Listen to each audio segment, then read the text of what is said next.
Okay, so 11th class, last time we started with the discussion of PGRs in which we have already discussed about auxin.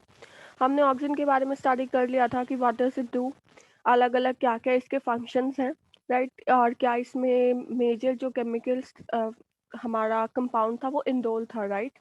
If you remember the first class, हमने जो first class इस chapter की start की थी, हमने तभी वहीं पर बात की थी कि जब जो भी हम प्लांट हार्मोन्स पढ़ने वाले हैं या जो भी हम प्लांट ग्रोथ रेगुलेटर्स पढ़ने वाले हैं, उसमें कुछ डिस्टिंक्ट से कुछ केमिकल कंपाउंड्स प्रेजेंट होते हैं. तो हमने बात की थी कि इंडोल वाला जो होगा वो ऑक्सिन होगा, राइट. हम डिस्कवरी की बात भी कर चुके हैं. So already we have some idea about the discovery of these hormones कि इनकी डिस्कवरी हुई कैसे थी. ऑलमोस्ट सबकी डिस्कवरी एक्सीडेंटल थी, जैसे हमने डिस्कस किया था in the last class. So let's discuss about the function of gibberellin today, right. अच्छा, one more thing. In the first class itself, we discussed that PGR can be categorized into two major groups, है ना. हमने बात की थी कि एक वो वाले PGRs हैं जो किसी ना किसी एक्टिविटी को प्रमोट करते हैं, जो आगे डिवीजन करवाते हैं, और एक वो वाले PGRs हैं जो इनहिबिट करते हैं या फिर जो स्ट्रेस के टाइम यूज़ होते हैं. तो ये जो जिब्रेलिन है ये हमारा प्रमोटरी पीजीआर है. प्रमोटरी मतलब जो हमारी सेल डिवीज़न है या हमारी जो प्लांट की ग्रोथ है, हमारी जो प्लांट की डेवलपमेंट है, उसको प्रमोट करता है. ठीक है, चलिए. And yesterday only I told you कि जिब्रेलिन, जब हम जिब्रेलिन्स की डिस्कवरी की बात कर रहे थे कि जिब्रेलिन्स बहुत सारे हैं. देखो ऑलरेडी दोबारा से वही बात आ गई. More than 100 gibberellins reported from different organisms. Fungi से, हायर प्लांट से, अलग अलग ऑर्गेनिजम्स के अलग अलग अलग अलग ऑर्गेनिजम्स में से अलग अलग ऐसे कंपाउंड्स मिलते हैं which are actually similar in function and they share a similar structure as well. तो उनको नाम दे दिया जाता है जैसे GA1, GA2, GA3. और जो हमारा GA3 है, जिब्रेलिक एसिड है, वो है first gibberellin to be discovered, जिसकी हमने कल बात की थी डिस्कवरी की. ठीक है, तो ऑब्वियसली हम जिब्रेलिक एसिड कह रहे हैं. हम नॉर्मली हम क्या करते हैं, हम जिब्रेलिन और जिब्रेलिक एसिड को इंटरचेंज कर देते हैं. नॉर्मली हम यूज़ करते रहते हैं. तो remember all GAs are acidic. जितने भी जिब्रेलिन्स होते हैं सारे के सारे क्या होते हैं, एसिडिक होता है. तो ये सारी बात तो जनरल सी रही. इसके बाद अब आते हैं हम मेन पार्ट पे जो हमारे काम की है, जहाँ से क्वेश्चंस आ सकते हैं. क्वेश्चन जहाँ से आ सकते हैं कि उनके क्या रिस्पॉन्सेज हैं प्लांट्स में, जो जिब्रेलिन है वो क्या क्या रिस्पॉन्स प्रोड्यूस कर सकता है. सो अब ये जो पैराग्राफ है, ये दो तीन चार लाइंस हैं. Please highlight them and mark them important, क्योंकि यहाँ से थ्योरेटिकल क्वेश्चन बनता है या फिर हो सकता है सीधा MCQ भी बन जाए. तो ये सबसे ज़्यादा इम्पॉर्टेंट पार्ट है. सबसे पहला, ये एक्सेस की लेंथ इंक्रीज करा देते हैं. कैसे? ग्रेप स्टॉक्स की लेंथ इंक्रीज करा देते हैं. ठीक है, तो मतलब जहाँ याद रखना, जब लेंथ की इंक्रीज करने वाली बात आएगी तो कौन आएगा, जिब्रेलिन आएगा. ठीक है, एप्पल को इलोंगेट करने में और उसकी शेप इम्प्रूव करने में कौन हेल्प करता है, जिब्रेलिन हेल्प करता है. अब सीधा सीधा आपके पास MCQ क्या आएगा, out of the following select the hormone which helps apple to elongate and improve its shape. और आपके पास चार ऑप्शंस होंगे. So answer should be gibberellin. या फिर सीधा सीधा MCQ आ सकता है, out of the following select the hormone which helps the grape stalks to increase the length, or which helps to increase the length of grape stalks, right? So your answer should be again gibberellin. So remember ये दो चीज़ें बहुत important है. And I am repeating my self, मैं emphasis देके कह रही हूँ, यहाँ से फेवरेट MCQs बनते हैं इस चैप्टर में से. इन दोनों को तो कहीं चाहे चैप्टर के ऊपर लिख लो, कहीं साइड पे लिख लो, कहीं पे लिख लो, but these are very very important. Again one more thing जो इम्पोर्टेंट है वो ये है कि ये सेनेसेंस को डिले कर देते हैं. सेनेसेंस क्या होता है? सेनेसेंस होता है कि जो एज के साथ बुढ़ापा होता है ना, मतलब एज के साथ जो हमारी प्रोसेसेस स्लो होने लग जाती है, जो हमारी बॉडी डिटेरियोरेट होने लग जाती है, उसको हम सेनेसेंस कहते हैं. जैसे कहते हैं ना कि बुढ़ापा आ रहा है तो प्रोसेसेस बॉडी में पूरी ठीक से होती नहीं है ना, और हमारी जो कंडीशन होती है वो और मतलब ढीली होती चली जाती है. तो इन द सेम केस उसको हम, अगर हम उसके लिए साइंटिफिक टर्म यूज करें तो वो है सेनेसेंस. तो जिब्रेलिन्स क्या करते हैं, सेनेसेंस को डिले करते हैं. तो अगर जिब्रेलिन सेनेसेंस को डिले करते हैं, मतलब हम प्लांट्स के बारे में बात कर रहे हैं, तो प्लांट्स में बुढ़ापा आने का मतलब क्या है, लीव्स टूट कर गिर जाएंगी, है ना। लीव्स भी तो टूटते हैं। फ्रूट्स जल्दी मेच्योर हो जाएंगे तो फ्रूट्स जल्दी डिटैच हो जाएंगे। तो अगर ये सेनेसेंस डिले कर देंगे तो क्या होगा, fruits can be left longer on the trees. ठीक है, फ्रूट्स ट्रीज पर भी लॉन्ग लेफ्ट कर देंगे, साथ ही साथ क्योंकि वो मेच्योरिटी को इतनी जल्दी आने नहीं देंगे, मार्केट पीरियड भी हमारा और ज़्यादा एक्सटेंड हो जाएगा, राइट। वन मोर थिंग, जो हमारी ब्रूइंग इंडस्ट्री है, जो हमारी अल्कोहल प्रोडक्शन वाली इंडस्ट्री है, वहाँ पे माल्टिंग की प्रोसेस होती है in order to produce alcohol. तो वहाँ पे भी जिब्रेलिक एसिड का यूज़ होता है। ठीक है, एक और बात, अभी हमने बात की थी कि एक्सेस का लेंथ इंक्रीज करवाते हैं, वहीं से ही रिलेटेड है कि जो हमारे शुगर केन्स हैं उनमें भी जिब्रेलिन का बहुत इंपॉर्टेंट रोल है। एग्जाम जैसे वो ऊपर वाले दो चीज़ों को आपने वेरी इंपॉर्टेंट मार्क किया था, दोबारा से यहाँ मार्क कर लो, क्योंकि यहाँ से भी जो एमसीक्यू आता है वो फेवरेट एमसीक्यूज होता है इस चैप्टर का। वो ये है कि अब हमें पता है कि शुगर केन वैसे भी कितने इंपॉर्टेंट क्रॉप है ना, गुड़ बनाने के लिए, वैसे भी कितने सारी चीज़ों के लिए शुगर केन यूज़ होता है, चीनी बनाने के लिए, राइट। वैसे भी लोग शुगर केन को कंज्यूम करते हैं। तो अगर शुगर केन की क्रॉप को जिब्रेलिन से स्प्रे कर दिया जाए तो स्टेम की लेंथ इंक्रीज हो जाती है। स्टेम की लेंथ इंक्रीज हो जाएगी तो क्या होगा, हम तो स्टेम ही यूज़ करते हैं उसकी, हमारे लिए तो स्टेम ही ज़रूरी है।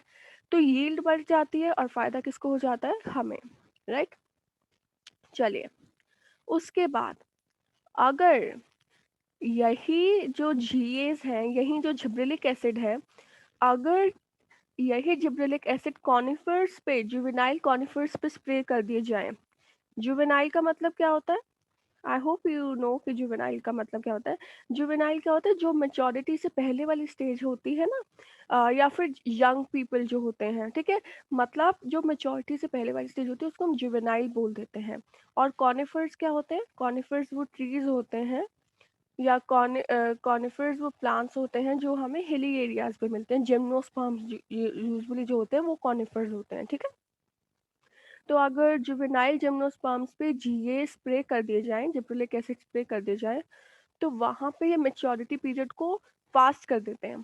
ठीक है, अगर वहाँ मेच्योरिटी पीरियड को हैस्टन कर देते हैं, स्पीड अप कर देते हैं, तो क्या होता है, वहाँ पे बहुत जल्दी सीड प्रोडक्शन हो जाती है, क्योंकि सीड तो तभी आएगा जब मेच्योरिटी होगी, राइट। तो इसकी वजह से हमें वहाँ पर फ़ायदा भी होता है। कॉनिफर्स के लिए ये अलग काम करते हैं, कॉनिफर्स में ये अर्ली सीड प्रोडक्शन सेट करा सकते हैं। अनदर इम्पॉर्टेंट डेफिनेशन है यहाँ पर, जिब्रेलिन क्या करते हैं, बोल्टिंग प्रमोट करते हैं। बोल्टिंग क्या होता है, internode elongation just prior to flowering. Flowering से पहले इंटरनोड इलोंगेशन को हम क्या कहते हैं, बोल्टिंग कहते हैं। कौन कौन से प्लांट्स में बोल्टिंग हो जाती है, बीट में, कैबेज में, और ऐसे प्लांट्स में जिनकी रोजेट हैबिट है। रोजेट हैबिट क्या होता है, रोजेट हैबिट होता है जिसमें एक प्लांट ना लीव्स के क्लस्टर में ग्रो होता है एक सर्कुलर पैटर्न में। जैसे फॉर एग्जांपल कुछ इस तरीके से ग्रो होंगी इसकी लीव्स, ठीक है। एक सर्कुलर सा पैटर्न हो जाता है, लीव्स एक तरीके से गुच्छे में ग्रो करती हैं, यूजुअली सर्कुलर पैटर्न में ग्रो करती है, तो उसको हम क्या बोलते हैं, रोजेट हैबिट बोलते हैं, ठीक है। और आई होप इंटरनोड आपको क्लियर है कि अगर एक ये कोई ब्रांच है, यहाँ से कोई लीफ इमर्ज हो रही है तो ये नोड हुई, यहाँ से मान लो कोई स्टेम इमर्ज हो रही है तो ये भी नोड हुई, राइट। अगर यहाँ से कोई लीफ इमर्ज हो रही है, ये भी नोड हुई। तो दो नोड्स के बीच की जो एरिया होगी या दो नोड के बीच का जो स्पेस होगा उसको हम क्या बोलेंगे, इंटरनोड बोलते हैं, राइट। तो ये सारी फैक्चुअल इन्फॉर्मेशन है, मैंने आपको पहले ही कहा था कि जो हमारा ये चैप्टर है ये सारा का सारा फैक्चुअल इन्फॉर्मेशन पे बेस्ड है, इससे ज़्यादा इसमें कुछ है नहीं, राइट। चलिए, अब चलते हैं नेक्स्ट वाले पीजीआर पे, that is cytokinin. Cyto cell kinin division, ठीक है। तो अब तो यहाँ पे हमें नाम से ही क्लियर है कि सेल डिवीजन कराएगा। तो साइटोकाइनिन्स क्या करते हैं, they have specific effects on cytokinesis. Cytokinesis क्या, सेल डिवीजन। हमने साइटोकाइनेसिस ऑलरेडी स्टडी कर लिया है, क्योंकि हम माइटोसिस मायोसिस वाला चैप्टर स्टडी कर चुके हैं ना, हम cell cycle and cell division study कर चुके हैं। So now we are very very well aware that what do we mean by cytokinesis. तो अच्छा ज्ञान, नाउ रिमेम्बर लास्ट क्लास जो हमने कल स्टडी किया था कि वो किसकी फॉर्म में डिस्कवर हुए थे, काइनेटिन की फॉर्म में। ठीक है। और ये मैंने आपको कल ही बता दिया था कि वो डिस्कवर कहाँ से हुए थे, from the herring sperm DNA. एक यहाँ पे टर्म लिखिए, ऑटोक्लेव्ड। ऑटोक्लेव क्या होता है? ऑटोक्लेविंग एक टेक्निक है, स्टेरिलाइजेशन की टेक्निक है। ऑटोक्लेव कैसा होता है? जैसे हम लोगों के घरों में प्रेशर कुकर होता है ना, बस आप समझ लो कि बहुत बड़ा सा प्रेशर कुकर, बहुत बड़े लेवल पे जो प्रेशर कुकर होता है उसको हम ऑटोक्लेव कह देते हैं। मतलब स्टीम के थ्रू हम इसको अपने लैब्स में यूज़ करते हैं, और स्टीम के थ्रू हम यूटेंसिल्स को या जो भी हमें अपने इक्विपमेंट्स होते हैं उनको स्टरलाइज करा लेते हैं।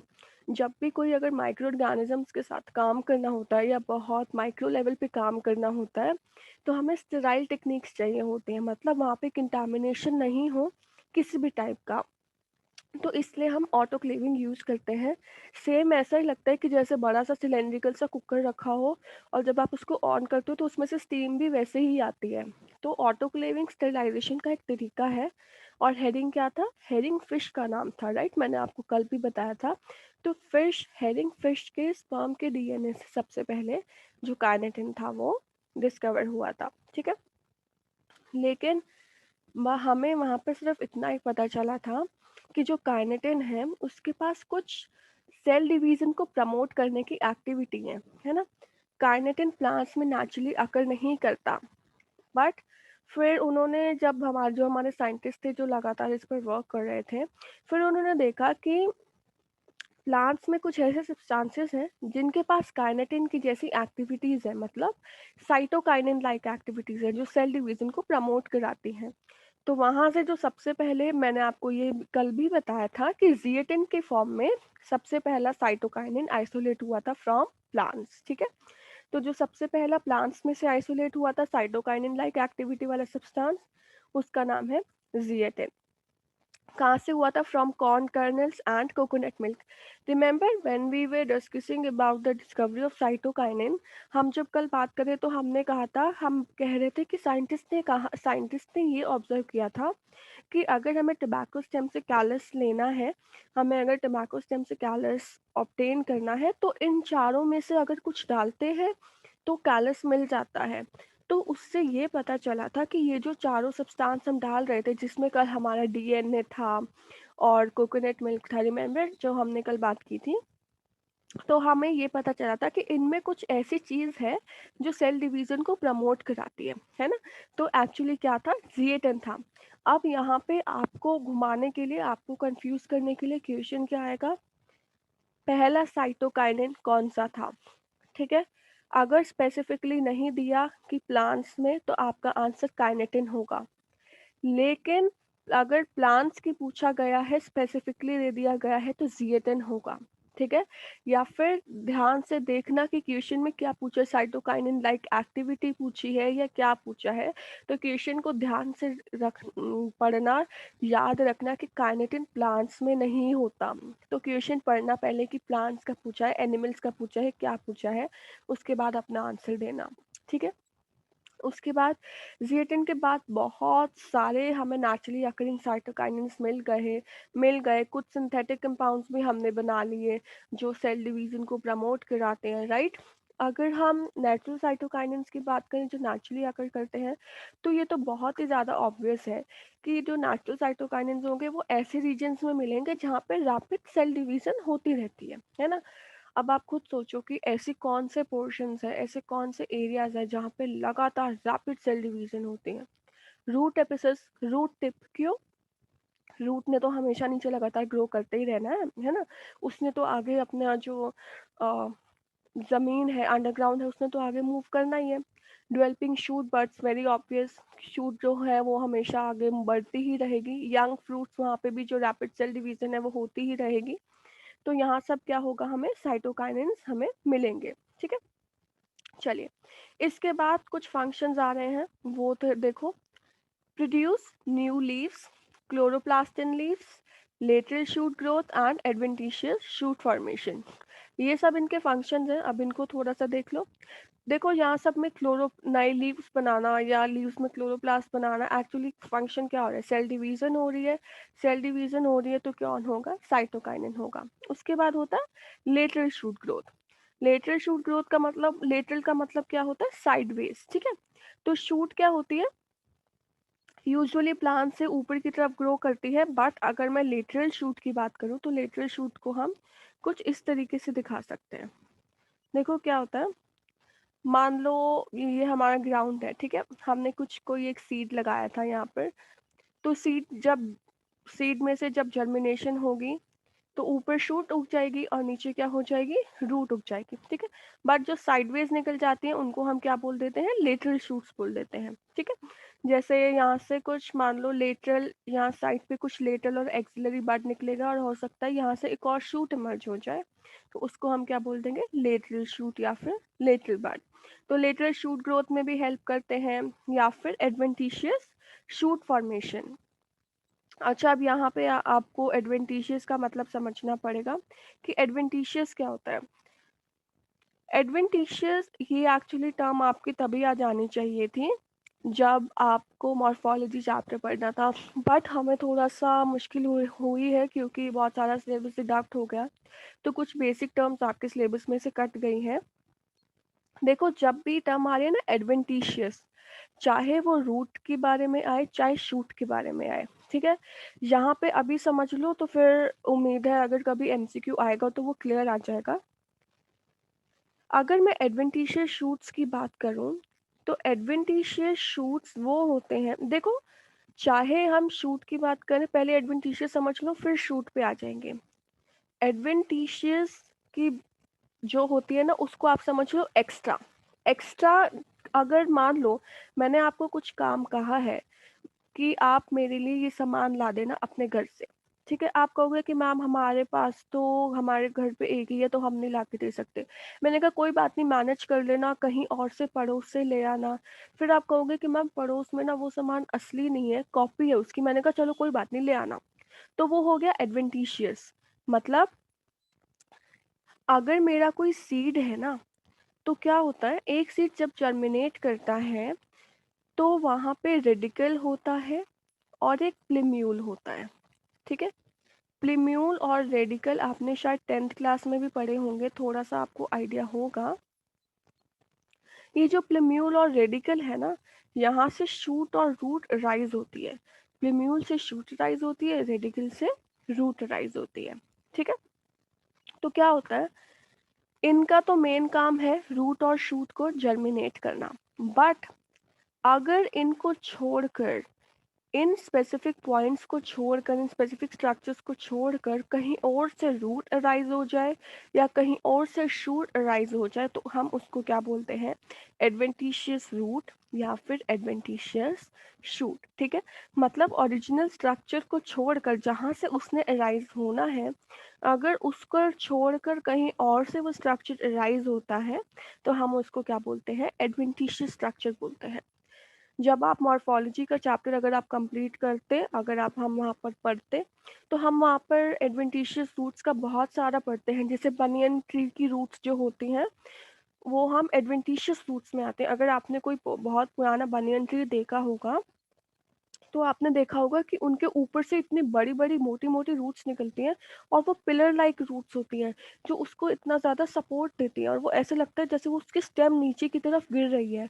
वो एक्चुअली स्टेम नहीं होती, वो रूट्स होती हैं जो इतनी लंबी लंबी होती हैं और पूरा ज़मीन तक पहुंच रही होती हैं। सो रूट्स देखो एक्चुअली कहाँ मर्ज होते हैं, स्टेम के नीचे से, ठीक है, रेडिकल से। बट अभी वो आपने देखी होंगी, आई होप आप सबने वो ऑब्जर्व किया होगा बनियन ट्री का।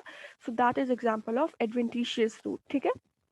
तो ऐसे ही एडवेंटिशियस शूट जो बेसिक पार्ट है, जो मेन पार्ट है, वहां से इमर्ज ना होकर प्लांट के कहीं और किसी भी प्लांट पार्ट से इमर्ज हो जाए उसको हम बोलेंगे एडवेंटिशियस शूट, ठीक है। मतलब एक नोड से इमर्ज होने की बजाय, क्योंकि शूट तो नोड से ही इमर्ज होती है ना, तो शूट से नोड से इमर्ज होने की बजाय, मतलब या फिर लीफ की एक्सिल से इमर्ज होने की बजाय, क्योंकि लीफ की एक्सिल में क्या होता है, नोड ही होती है।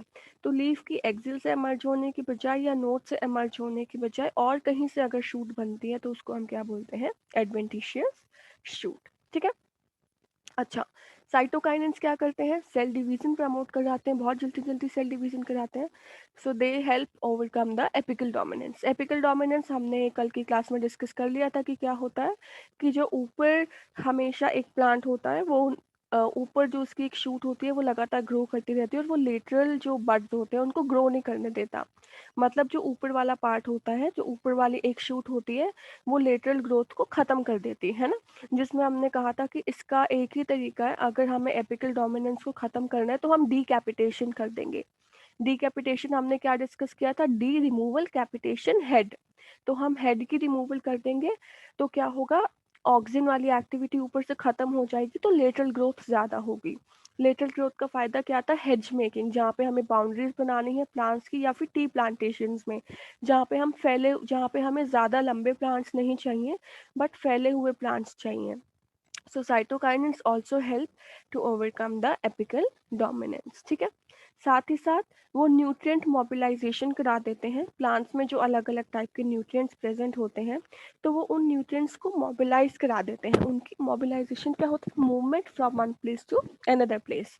और उसकी वजह से क्या हो जाता है, हमारी जो लीफ का सेनेसेंस होता है वो डिले हो जाता है। ठीक है, क्योंकि न्यूट्रिएंट्स मिलते रहेंगे तो जो नेचुरल डेथ है वो आराम से आएगी। ठीक है, चलिए उसके बाद जो हमारा नेक्स्ट है वो क्या है, इथाइलिन।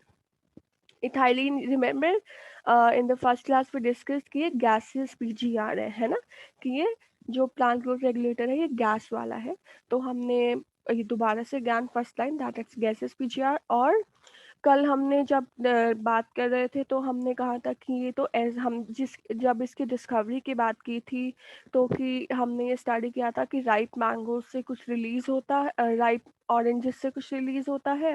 और ये क्योंकि ये राइप ऑरेंजेस से रिलीज होता है तो अगर इसे अनराइप बनानास के साथ रख दिया जाए तो उसकी वजह से बनानास की जो राइपनिंग प्रोसेस है वो बहुत फास्ट हो जाती है।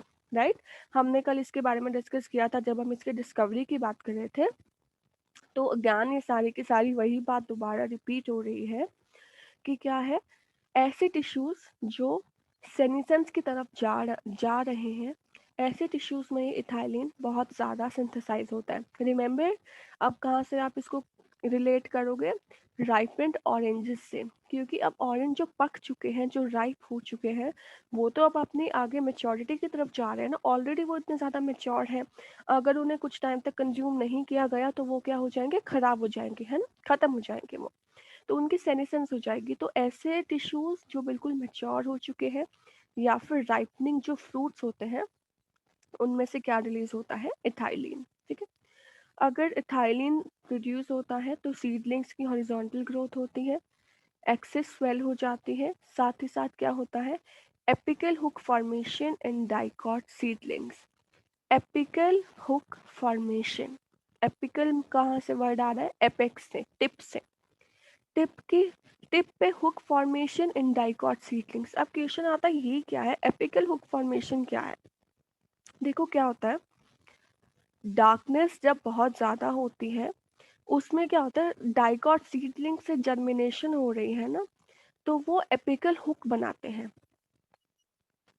उससे फ़र्क क्या पड़ता है, जब भी अगर कोई मैकेनिकल डैमेज है, तो अगर मैकेनिकल डैमेज होने के चांसेस हैं तो जो हमारा एपिकल हुक होता है वो मैकेनिकल डैमेज से बचा देता है। मतलब क्या हुआ, मान लो ये ग्राउंड है, यहाँ पे हमने कोई अपना सीड लगाया था। ठीक है, जर्मिनेशन के टाइम यहाँ से हमारी थोड़ी सी रूट इमर्ज होनी शुरू होगी। राइट, यहाँ पे सारी प्रेजेंट क्या है, सॉइल प्रेजेंट है और यहाँ पे है हमारी रूट की टिप। अगर रूट की टिप डैमेज हो गई तो जो हमारी रूट होगी वो आगे बढ़ नहीं पाएगी, वो आगे ग्राउंड में पेनिट्रेट नहीं कर पाएगी। राइट, सॉइल में बहुत सारा डेंजर है, बहुत सारे पार्टिकल्स हैं। राइट, मैकेनिकल स्ट्रेस हो सकता है जिसकी वजह से ये जो टिप है ये डैमेज हो सकती है, टिप खराब हो सकती है। तो होता क्या है, होता ये है कि जो हमारी ये टिप है ना, जो हमारे डाइकॉट्स की बात करें तो ये जो हमारा एपिकल पार्ट है ये बेंड हो जाता है। ठीक है, बेंड होकर क्या बना लेता है, एपिकल हुक बना लेता है। ठीक है। जैसे हुक का स्ट्रक्चर होता है ना कुछ इस तरीके से मुड़ा हुआ, तो ये भी कुछ इस तरीके से स्ट्रक्चर बना लेता है। अब देखो अब टिप कहाँ हो गई, ऊपर हो गई, ठीक है। और अब हमारी रूट आराम से सेल डिवीजन करके थोड़ा नीचे की तरफ मुड़ सकती है, लेकिन इसकी टिप को जो डैमेज होने के चांसेस हैं वो क्या रहेंगे, कम रहेंगे। तो इसको हम बोलते हैं apical hook formation and dicot seedlings, कि जब हमारे डाइकॉट सीडलिंग्स जर्मिनेट करने लगते हैं तो वहाँ पे जो एपिकल हुक फॉर्मेशन है, मैकेनिकल स्ट्रेस से बचने के लिए, मैकेनिकल डैमेज से बचने के लिए, तो क्या करता है, हुक उस मैकेनिकल डैमेज से बचा देता है, ठीक है। एक डेवलपमेंटली रेगुलेटेड स्ट्रक्चर है। जब जब जब भी हम सीड्स को सॉइल में बड़ी करते हैं ताकि वो जर्मिनेट होंगे, तो एपिकल हुक फॉर्मेशन का जो फिनोमेना है वो हमें ऑब्जर्व होता है। ये एक्चुअली क्या करता है, मेरिस्टेमेटिक टिश्यू को बचाता है, ठीक है। जैसे जैसे वो सॉइल के थ्रू प्रोट्रूड करेंगे, जैसे जैसे सॉइल के थ्रू मूव करेंगे, ये हमारे मेरिस्टेमेटिक टिश्यू को बचा देगा, राइट।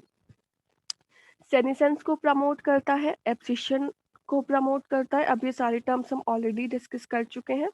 फ्रूट राइपनिंग में बहुत ज़्यादा इफेक्टिव है। इंपॉर्टेंट थिंग, यहाँ से सीधा सीधा 1 मार्क की डेफिनेशन आती है। ये क्या करता है, जब हमारे फ्रूट्स राइप हो रहे होते हैं तो ये उनका रेस्पिरेशन रेट इंक्रीज कर देता है, और ये जो रेस्पिरेशन रेट इंक्रीज करता है तो उसको हम बोलते हैं रेस्पिरेटरी क्लाइमैटिक, ठीक है। सीधा सीधा 1 मार्क का क्वेश्चन आता है, what do you mean by respiratory climacteric, या फिर which hormone helps in respiratory climacteric, तो your answer should be ethylene. Seed और बड डोरमेंसी को तोड़ता है, ठीक है। ऑब्वियसली मैच्योरेशन की तरफ ले जाता है, तो डोरमेंसी तो तोड़ना है। डोरमेंसी क्या होता है, जब मेटाबॉलिज्म बिल्कुल कम हो जाता है, बिल्कुल स्लो डाउन हो जाता है, यहाँ पे आपको हम बोलते हैं सस्पेंडेड स्टेट, मतलब वो कुछ बहुत कोई काम कर नहीं रहे, तो उसको हम कहते हैं डोरमेंट स्टेट, ठीक है। तो क्योंकि ये मैच्योरेशन की तरफ ले जाता है तो ऑब्वियसली डोरमेंसी को तो तोड़ेगा ही तोड़ेगा, जर्मिनेशन को इनिशिएट करेगा, पोटैटो ट्यूबर्स की स्प्राउटिंग करेगा। तो ये सारी क्या चीज़ है, मैच्योरेशन की तरफ ले जाना, ठीक है। इंटरनोड को इलोंगेशन या पिटियोल की इलोंगेशन कराएगा डीप वाटर में, in in deep water rice plants, ठीक है। राइस प्लांट्स जब डीप वाटर में होते हैं तो उनकी इंटरनोड इलोंगेशन में हेल्प कौन करता है, इथाइलिन करता है, राइट। एक और बात, अभी हमने क्या पढ़ा कि ये गैसियस पीजीआर है, मतलब गैस का बना हुआ है। तो फिर देखो एक और बहुत वेल अंडरस्टूड एग्जाम्पल है, it helps leaves the upper parts of the shoot to remain above water. क्यों, क्योंकि गैस वाला है ना, तो फ्लोट करने में हेल्प करेगा, तो शूट के जो अपर पार्ट्स होंगे उनको वाटर के ऊपर रहने में हेल्प करता है। Root growth, root hair formation में हेल्प करेगा। अगेन कौन सा एग्जाम्पल, मेच्योरिटी वाला एग्जाम्पल, कि हम मेच्योरिटी ला रहे हैं, तो ये सारे एग्जाम्पल मेच्योरिटी वाले हैं। तो रूट ग्रोथ और रूट हेयर फॉर्मेशन में हेल्प करेगा, तो ऑब्वियसली क्या करेगा, एब्जॉर्प्शन सरफेस को इंक्रीज करेगा, ठीक है।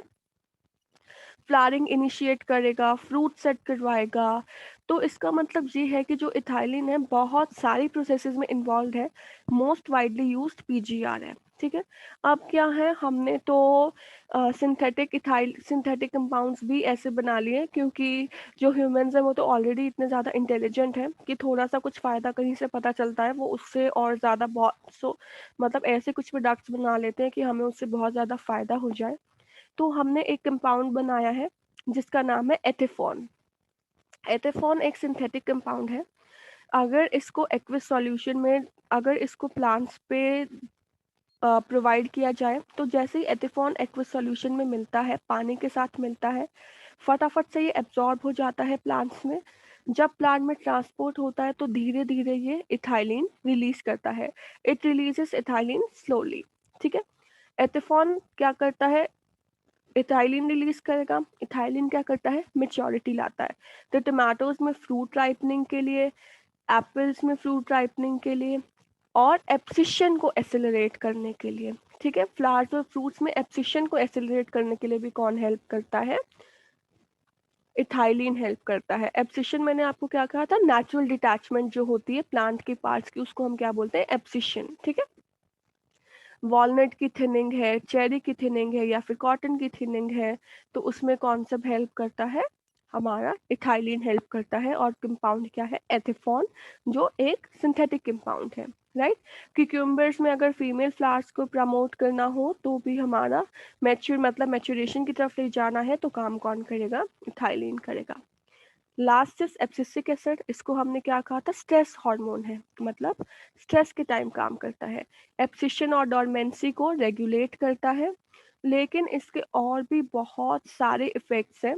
जनरली ये इनहिबिटर के जैसे काम करता है, प्लांट ग्रोथ इनहिबिटर के जैसे काम करता है, और प्लांट मेटाबॉलिज्म के इनहिबिटर का काम करता है। मैंने आपको ऑलरेडी बताया था स्ट्रेस हार्मोन है, स्ट्रेस होगा प्लांट को तो प्लांट काम करेगा नहीं, उसके काम को रोक दिया जाएगा, ठीक है। तो मतलब इनहिबिट कर दिया जाएगा, सीड जर्मिनेशन को इनहिबिट करेगा, स्टोमेटा का क्लोजर कराएगा। स्ट्रेस है तो हो सकता है कि मतलब बहुत सारी चीज़ों को टॉलरेट करना पड़े, चाहे वो वाटर की कमी है, चाहे बहुत ज़्यादा धूप है, चाहे पानी खाने की कमी है, तो ये प्लांट्स की टॉलरेंस को इंक्रीज करा देता है, therefore it's called as the stress hormone, ठीक है। सीड डेवलपमेंट में इंपॉर्टेंट रोल प्ले करता है, क्योंकि देखो सीड के पास लिमिटेड फूड है, ठीक है, उसको आगे इवेंचुअली ग्रो होना है, सॉइल से फूड मिलेगा, वाटर मिलेगा, मैच्योरेशन है, डॉर्मेंसी है। डॉर्मेंसी तो ऑब्वियसली एक स्ट्रेस वाला स्टेट ही होता है, क्योंकि डॉर्मेंसी आती कब है, जब फेवरेबल कंडीशंस नहीं होती, ठीक है। तो फिर it helps to withstand desiccation. मान लो कभी कभार ऐसे है कि कोई सीड है, उसको प्रॉपर अमाउंट ऑफ फूड नहीं मिल रहा, या उसको प्रॉपर कंडीशंस नहीं मिल रही जर्मिनेट करने के लिए, तो ये कहता है कि आप अभी डेसिकेट मत करो, अभी आप जर्मिनेट मत करो। तो ये डेसिकेशन को विथस्टैंड कराने में हेल्प करता है। या कभी ऐसी कंडीशंस हैं जो ग्रोथ के लिए फेवरेबल नहीं है, तो उन कंडीशंस को सहन करने में हेल्प कौन करता है, एब्सिसिक एसिड। मोस्ट केसेस में ये एंटागनिस्ट काम करता है टू जीएस, मतलब अगर जीए कुछ काम करते हैं तो ये उसके उल्टा काम करता है, ठीक है, ऑपोजिट काम करता है, उसको हम क्या बोलते हैं, एंटागोनिस्ट। तो अब हमें इतना समझ आ गया कि हम चाहे ग्रोथ की किसी भी फेज की बात करें, चाहे वो मतलब सेल डिवीजन है या कुछ भी है, मतलब मेरिस्टेमेटिक ग्रोथ है या फिर रूट की टिप की ग्रोथ है, प्लांट्स की डिफरेंशिएशन की बात है, प्लांट की डेवलपमेंट की बात है, किसी ना किसी पीजीआर का रोल रहेगा ही रहेगा, राइट। हो सकता है जैसे हमने अभी पढ़ा कितने सारे पीजीआर्स का रोल था, हो हो सकता है कि कुछ 3-4 रोल्स कॉमन हो कि सारे पीजीआर्स में ही हो, या हो सकता है कुछ रोल्स ऑपोजिट हो कि एक पीजीआर ग्रोथ का काम कर रहा है, मतलब एक पीजीआर डोरमेंसी खत्म करने का काम कर रहा है, तो एक पीजीआर डोरमेंसी लाने का काम कर रहा है, ठीक है। इंडिविजुअलिस्टिक हो सकते हैं, मतलब अकेले अकेले काम कर सकते हैं, या सिनर्जिस्टिक हो सकते हैं। सिनर्जिस्टिक का मतलब होता है जब बहुत सारी चीजें एक साथ मिलकर एक ही फंक्शन को आगे बढ़ाए, एक ही काम को आगे बढ़ाए, तो उसे हम बोलते हैं सिनर्जिस्टिक, राइट। तो अब हमने सिर्फ और सिर्फ इतना ही ऑब्जर्व किया है कि होता क्या है कि प्लांट की लाइफ में बहुत सारे इवेंट्स हैं जहाँ पे एक या एक से ज़्यादा पीजीआर इंटरैक्ट कर सकते हैं उसी इवेंट को अफेक्ट करने के लिए। फॉर एग्जांपल आपने अभी हमने स्टडी किया है सीड्स की डोरमेंसी से कितने सारे रिलेटेड थे हमारे पीजीआर्स, है ना। एब्सिशन में हमने कितने सारे पीजीआर्स पढ़े हैं, सेनिसेंस के लिए कितने सारे पीजीआर्स पढ़े हैं। तो ज़रूरी नहीं है कि एक पीजीआर एक ही काम करेगा, एक पीजीआर बहुत सारे काम कर सकता है, और एक काम बहुत सारे पीजीआर से रेगुलेट भी हो सकता है। रिमेंबर जो पीजीआर है ये इंट्रिंसिक कंट्रोल है, प्लांट के अंदर से कंट्रोल होता है, लेकिन साथ साथ जो प्लांट्स के जीन्स हैं वो भी, और इंट्रिंसिक फैक्टर्स मतलब टेम्परेचर है, वाटर की अवेलेबिलिटी है, या फिर जो आसपास न्यूट्रिएंट्स की अवेलेबिलिटी है, ये सारी चीज़ें along with the PGRs they all play an important role in plant growth and development, ठीक है। ये सारी की सारी चीज़ें प्लांट ग्रोथ एंड डेवलपमेंट में बहुत इंपॉर्टेंट रोल प्ले करती हैं। So that's all about this chapter. इस चैप्टर में हमें इतना ही करना था as per the syllabus prescribed by CBSE, right. सिर्फ और सिर्फ इस चैप्टर में फैक्चुअल इन्फॉर्मेशन थी, उससे ज़्यादा कुछ था नहीं। जहाँ पे आपको हार्मोन्स का फंक्शंस लर्न करने हैं उनकी थोड़ा सा डिस्कवरी का ध्यान रखना, रेस्ट इज ऑल इजी। सिर्फ इतना ही याद रखना है कि जो हमारा एब्सिसिक एसिड है वो स्ट्रेस हार्मोन है, और बाकी हमने क्या पढ़े हैं, प्रमोटर्स पढ़े हैं, है ना। इथाइलिन क्या करता है, मेच्योरिटी की तरफ ले जाता है। जिब्रेलिन क्या करता है, एलोंगेट करता है। ऑक्सिन कहाँ प्रेजेंट होता है, टिप पे प्रेजेंट होता है। That's it. समरी याद रखिए तो बाकी सब आराम से हो जाता है। सो that's all about today's class.